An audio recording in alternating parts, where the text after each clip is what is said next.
Hello again there, guys and gals. I've got another treat for you today. We are looking at the Centurion 5.1. This is an up-and-coming British Tier 8 premium medium tank.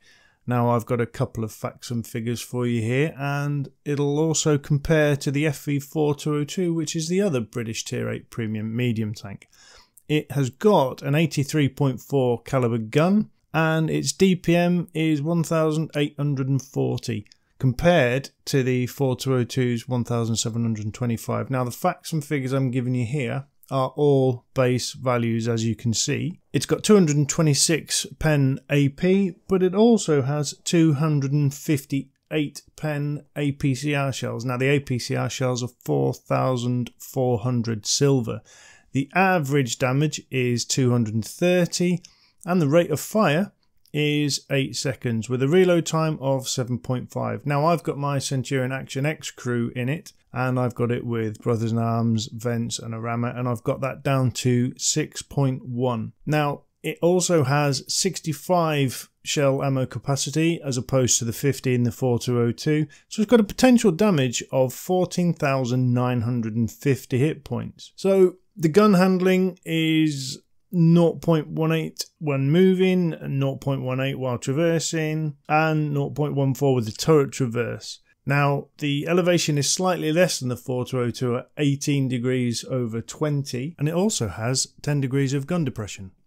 It does 50 kilometers an hour forward and does 20 backwards.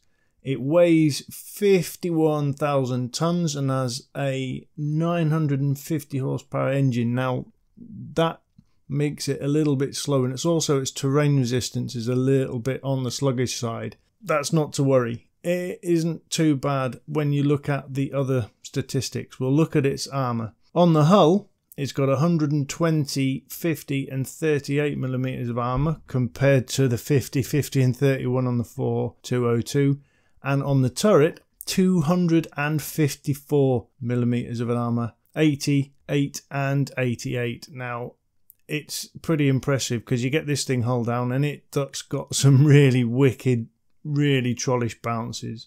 It's got 1400 hit points and the view range is set base at 400. Now it's got a 20% chance of fire, but fingers crossed at the moment I haven't been set on fire yet. Now I was lucky enough to be in a platoon with Nikki and we had a really good game, so let's have a look at some gameplay. So we find ourselves as medium tier against some tier 9s on Live Oaks. The good thing about this map and going down the 9-0 line is that we can use our 10 degrees of gun depression quite effectively. Now I must say the few games that I've had in this tank, Nikki, I'm actually quite enjoying it. What do you think so far? Yeah, so am I as well. I think we've established with this one so far that with a tiny little ground resistance change or a slight boost in the engine power would make it a superb all-rounder. And I think, like I said before, taking the other FV tanks out of the game altogether, because once this hits as a premium tank, I think they're going to be pointless, if I'm honest. Yeah, I agree with you there. Like you said, the downside to it though is even though it gets up to, or can get up to 50 kilometers an hour, it takes its time getting there. But what we can see here is we're sat here nicely on this ridgeline and we can see a fair number of tanks coming across, but what we can do is just sit nicely underneath and just pepper away and fire, and it looks like we're both aiming at the same thing as we're coming across. We're taking out, we're both aimed at that panther, we're both aimed at that rev. Now one thing I will point out is, yeah, that rev was double tap there, which was very pleasant. That's effective firing in a platoon, and I think a platoon of these things also will be really good. Now there's only 2 of us here, but 3 of them with the rate of fire that we've got. Now I've just been shot and I was shot unspotted, and I think Mr. Nicky there was spotted and took some fire for me. Yes, unfortunately I think that was me. I was trying to get some shots in on that right hand side there, but we just spotted this this Pantera coming around the corner here. He's a bit of a threat, so I'm going to go have a look at what's going on. And I think he's trying to drown our teammate down there. So let's go and return the favour. That's all right. Well, I've taken out that there we go. T44. Okay. Happily dealing with it. So. He's submerged currently, and I think the Artie's inbound. I've tracked him in the water, and there goes the Artie. Thank you very much, sir. Very nice. Now what we've done is I think we've effectively split ourselves nicely, because you get yourself in a very nice little hold down position, and I say getting this tank hold down is ridiculous with its 250 plus turret armour, plus good the hull armour on it as well is pretty impressive as well. So we've got two effective lines of fire, one from the front and one from the side, so we're dealing with the heavies. Now I'm able to put a shot into that IS-6, which was quite nice, but it got spot because we've got a Panther 2 patrolling on the ridgeline. But I've got a Pantera and a Pershing at the same time supporting me, where you're happily over down at K0 taking sniping shots. But I just got hit for 567 hit points by Artie. That was a little bit painful. So we've got a KV4 Preston on my side, and you've got shots on the 112, the Rev, and there's an IS-6 hidden around there somewhere. The hold down position over on this side is getting down the bottom of the lake side there. It gives you what you said before about the crossfire position. Oh dear, there's Artie. Wow. Fortunately, our Artie has just managed to hit the 112 and the IS-6 at the same time. Oh dear, our T-49 has crashed promptly after shooting one of our allied teammates. He went blue, so no more testing for him today. Never mind, not to worry. So we've still got the 112 and we've still got an IS-6 now. They're tough nuts to crack. We have got 200 and odd pen. We've got 26 pen. Mistake. The IS-6 is down in the gap there. He's moved round, which is really going to cost him there, I think, because he's on his own now. He is. You managed to get a shot on him, and I can see Udes looking at you as well. I took one into him and totally missed the shot, so I'm just popping up again. I'll aim this time. That time I hit him for 200. IS-6 is down. Awesome. Nice. That was a stupid error on his part there, I think. Well, it was, and that leaves that 112 and the 112. He's gone as well. Nice, Artie. Ooh, Udesh. Now this look at the Udesh. He's fallen off the bridge. I thought he was going to be upside down there. It looks like he was falling backwards. Wow. He fell off quite well, and what we did here, I think, was a key moment. Is you went the one way, the Pershing went, and I went the other way. Now the Pershing, unfortunately, I think he bites the bullet. But what we needed to do is the STRV and the UDES were quite damaging and killing. The STRV is gone. Ooh, nice. Got a shot on the Artie there. Took him out. Nice. Lovely shot on that Artie, because he was been peppering us all day. No, it was a pixel shot. It was a little shot on the inside of his top of the turret. Now the Pershing was gone. Now we spoke at each at this point here. Now if you don't get him, I will. This is the Udesh. You finish him off. Drove right into me. That was a poor choice on his part. Well, that was a point where we split it nicely. But the problem we had is I took a shot and I wasn't sure what I was getting hit from. It's 10-all. Yeah. And the game is by nowhere near over. I've got 1 kill, you've got 2 kills. Now I've spotted the 212A, who Artie is a nasty little. Well, he's not. He's a big school bus, isn't he? So he can do some right damage to us. Now I found out what was shooting me. It was the STRB 103 who was sat over on the middle of the map at E4, but he doesn't know I'm here. So I'm happily peppering shots into the STRV while you're playing. I've gone over to get the Artie and found out that Korean pattern sat there, actually AFK, I think, probably for the whole game. So I'm just going to farm some free damage from him then. Free damage? Yes, well, free damage. The STRV did just sit there and I managed to finish him off. So I'm up to 2.5k damage with 2 kills. Wow, Artie's up again. I've got to have a go at him because if he hits me, I'm dead. Oh, he misses. Wow. Misses me. Him. You finished him off. Right, okay, let's finish off the Korea. Let's finish off the Korean pattern. Nice, there we go. Now you got to go and deal with him. Deal with the school bus.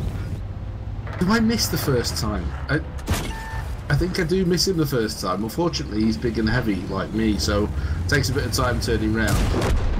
It does, but you've killed him now. The problem we've got is a 257 came. Oh, that was a hell of a snapshot. I fired and fell back, and I still got a shot into him. But he's a real tough nut to crack. So there is a point where I will switch to premium ammunition for this guy, and I make no bones about it. He's got the weirdest armour angled all over the place, and the best thing to do while we've still got Artie in play is to try and keep him tracked and see if we can pen him somehow. And I mean, premium ammo is in the game. There's nothing you can do about it, and with tanks like that, when you're playing in tier 8 mediums, especially premiums, I think there's nothing wrong with fighting premium. Oh, I took a shot. Oh, I can't take another hit now.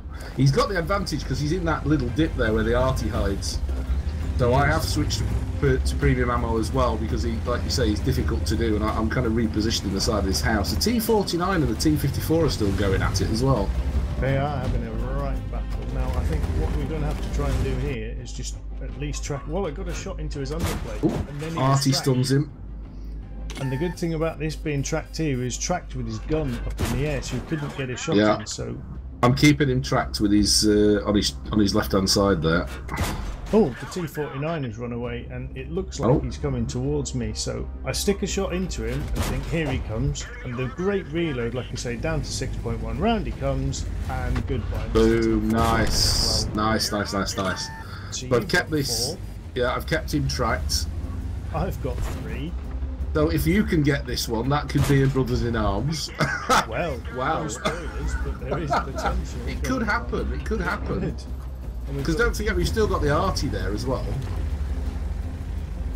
Yeah, the Artie is well, the Artie's just stunned him, which is okay. Nice. Well, let's put some pressure on him then. So in we go. Now I know for a fact, as I go over the top here, which is what you shouldn't do against this thing, is I auto aim him, and I catch him square in the side and miss that one shot. And I've hit him and tracked him, by the way, which is pointless. So we've all got in close in. And there he goes down. 1. Yay! Oh, you got it in. Nice. Nice one. That's 4 kills each. Okay, let's look at my battle stats first. I picked up a first class medal. I must admit I was a bit disappointed with that. I thought I would have picked up an ace.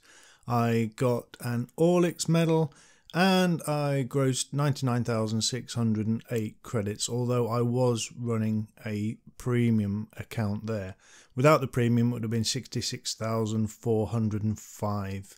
Now, if we look at Nicky's, he was running an account without premium, but he picked up the Ace Tanker. Really good job there, Nicky. He also picked up the Percusi's medal. Without the premium, he grossed 71,202 credits, but with the premium account, he would have got an extra 35,601 credits for that. Now, let's look at these team scores here. I got myself 3,782 damage with 4 kills, and Nicky got himself 3,067 damage with 4 kills. My base EXP was 1,189, whereas Nicky's to get the ace was 1,390. Now, the reason he got this was because he got 1,688 assistance damage as well. Cracking job there, Nicky. Really well played. And because of this battle, we got the brothers in arms for 8 kills between us. Now, do I think this tank is worth it? Yes, I do. On its own, there's a few issues with its speed. It just needs to get to its top speed a little bit quicker, but it's got a great gun. With the crew in it, it can get the reload down to 6 seconds for a tier 8 medium. That's pretty good, especially with the alpha of 260 odd knocking that out. It's really, really something. With 2 of you or 3 of you as a platoon, I think these things are going to be game changers. I think they're really good fun. With this tank and the Progetto, I think they're getting the balance just about right now with the tier 8 premium mediums. In fact, so it's really nice to see. With the armour, you get some really, really trollish bounces. I've bounced pretty much everything in the games that I've had in this thing. If you can get it hull down and on a slight incline with your 10 degrees of gun depression, you're going to have so much fun. So do I think it's worth it? Yes, I really do. Will it supersede tanks like the MUTs, the FV4202 tanks like that? Yeah, I think it will. It's moving on from those now. This is a really good tank. So hope you enjoyed it, guys, and thanks again for Nicky for some great platoon play. Catch you all later.